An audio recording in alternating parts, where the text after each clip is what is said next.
SNL analysis. SNL analysis.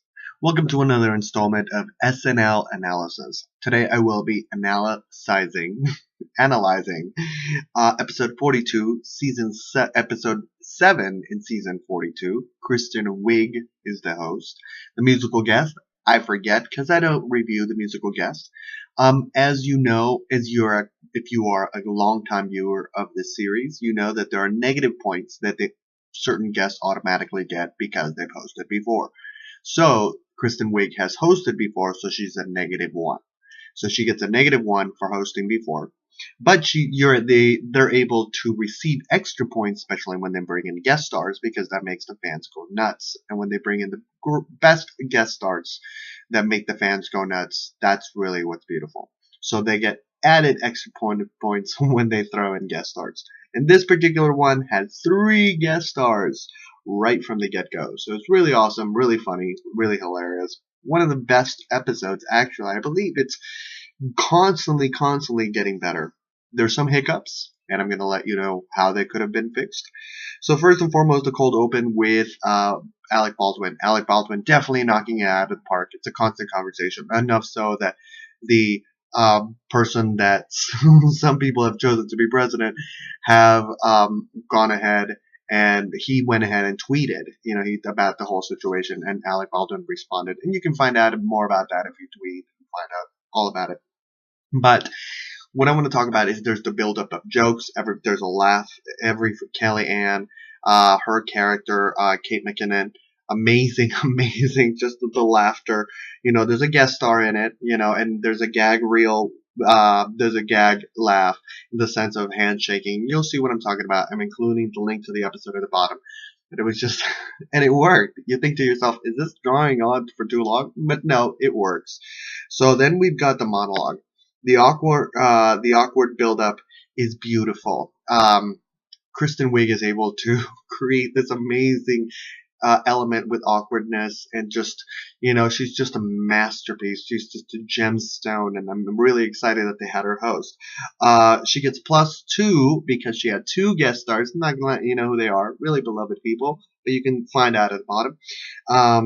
And that's it. It was a 10. It was absolute 10 because all the laughs landed, all the jokes landed, everything was perfect. It was just, there really wasn't nothing. When there's no fault that I could find, there was no hiccups, nothing.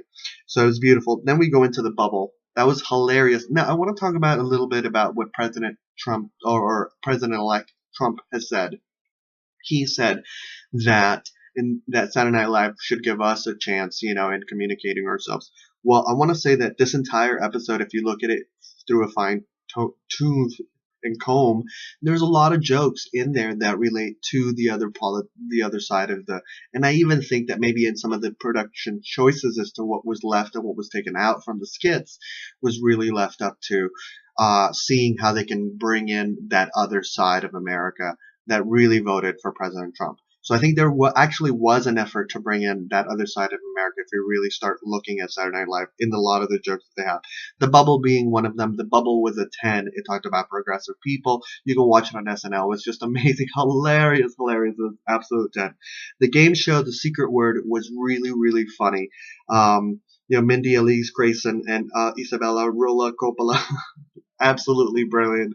Every joke landed. Everything. It was just going on top of. And like I said, Kristen Wiig. It's just absolute gold. Then we've got CNN. I lost it there. I was like, I don't see Westworld, and when you haven't seen a show, you really have to make it so. I don't know. It just, and again, like what I was saying earlier, is that a lot of the jokes were made to make fun of CNN being one of them, where it makes fun of a liberal media, and it talks about that, and the Westworld, the robotic elements, and just really funny, but not funny enough. So I give it a 6. The target did not understand. I give it a 5. I was like, no laughs. I could hardly hear any laughs in there. QBC, though, picked it up with a 10. That was really hilarious. That was really funny. The follow-up of the 2 ladies, just absolutely hilarious. And I forget the other lady's name. I forget her name, but she was going toe to toe with in Isabella Rolocopella in the game show and in QVC, and she's just really showing her tops and really, really amazing stuff. So I wish I remembered her name off the top of my head, but I didn't. Then we got Weekend Update. Weekend Update was a little, for me. A lot of eights. Pete, I think, for me, brought up his game in regards to communicating to the masses, so I gave him an 8. I think I've been a hard grader. I love Pete, don't get me wrong. I love me some Pete. So I'm a harder grader on Pete, perhaps, to kind of bring up his game and be like, what up, Pete? And then Willie, I wasn't totally feeling it again. I gave it an 8. I usually love Willie, and this time I just wasn't completely feeling it. The balloons, 10, absolute 10. Every joke laugh. That's a different skit, by the way. So overall, Weekend Update got an 8. But balloons was pretty funny. It was hilarious. It was just absolutely. The concept was brilliant. So I gave it a 10. Whiskers Are We? Kate McKinnon and Kristen Wiig just knocked it out of the park. Another 10, another absolute 10. Just every joke landed. It was just hilarious. One of the best episodes. And the surprise, the surprise was just absolute. But I was just floored. Loved it. Another 10.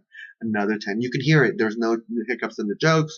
Everything landed. Everything went through. There was no mistakes. It was just, it was beautifully played out. Now, what I think happened, hear me out here. I think that in the desire to kind of like reach out to another audience, and you can see this in the playing out of reality because Donald Trump replied, hey, what about for us? And I think that maybe Lauren is looking, I was like, what are you talking about? We're trying, I think two of the things that were cut for time were Thanksgiving foods, which you can find on YouTube. I'm going to include a link of those. You absolutely have to watch that because that was just, again, Kristen Wiig is just an absolute gem. And then the creation was just beautiful, hilarious. And I think that if they had taken out Target and if they had taken out CNN and replaced those two with Thanksgiving foods and creation, I think they would have gotten a perfect score because they would have gotten a 10 because what is it? The 8 that they got would have substituted with the 3 that they got minus the -1 because she's hosted it before. So it would have been a perfect score. But I think because of doubts. And because in order to appeal to a greater audience, maybe these CNN and the other Target skit were thrown in. And you could hear the Target skit. There really wasn't any laughs. What do you think? Do you agree? Do you disagree? Overall, the score that I gave them was a 9.27. I forget what the score was for last week, but it's getting up there. It's really getting up there. It's inching up there.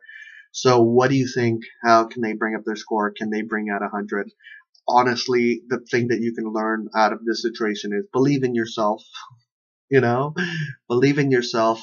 Put out something that, care about the other side, of course, care about the other side. And I think it's beautiful the way they speckled it in there. You could see it. I saw it. I don't know if anybody else saw it. Did you see it? I want to wish you all a wonderful year.